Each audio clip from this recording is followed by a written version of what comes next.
Charles. Many people do not remember they have been here before, and they come back with minds like a clean slate. Others can recall that they have been to this level of life, can pinpoint where they live, and even identify the names of family people at the time. People have visited where they have lived in their last incarnation, and even met their family members. How is it some can recall, but others cannot? Duane responds, it's very simple, in that it's not necessarily a recall. It's your real awareness. Your real awareness sees the lifetimes it has lived.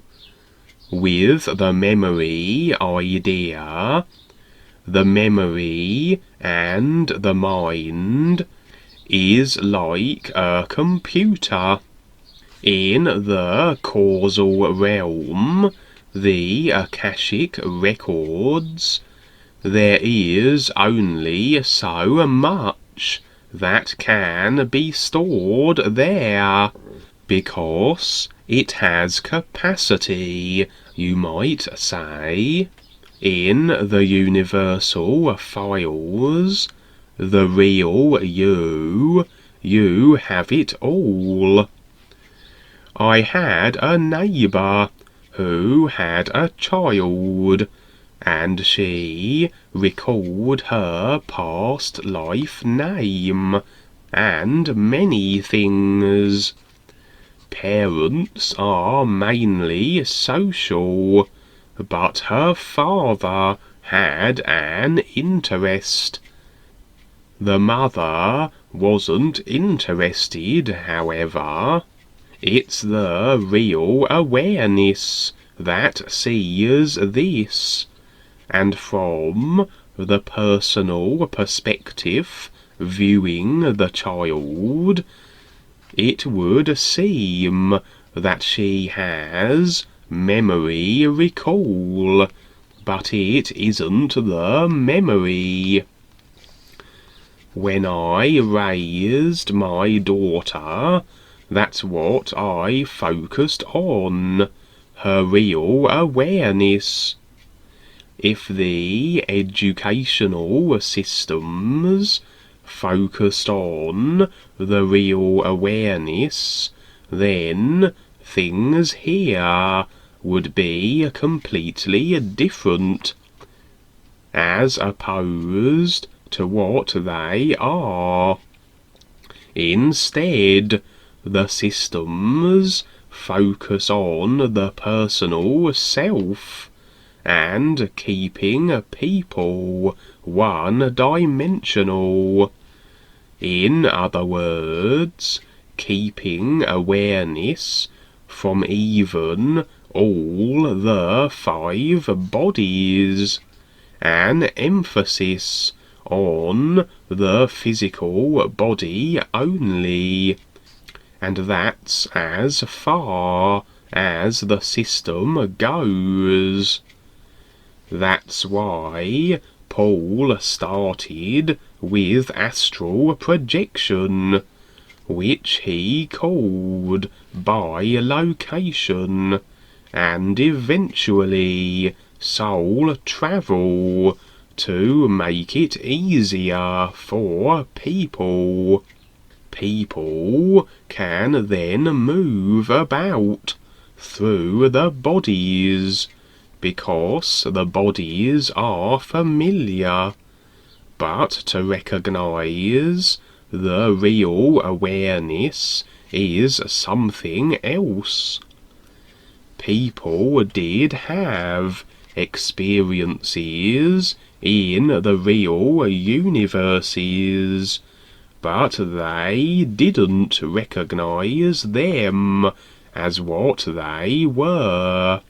From the scientific view, the child would seem to have a good memory.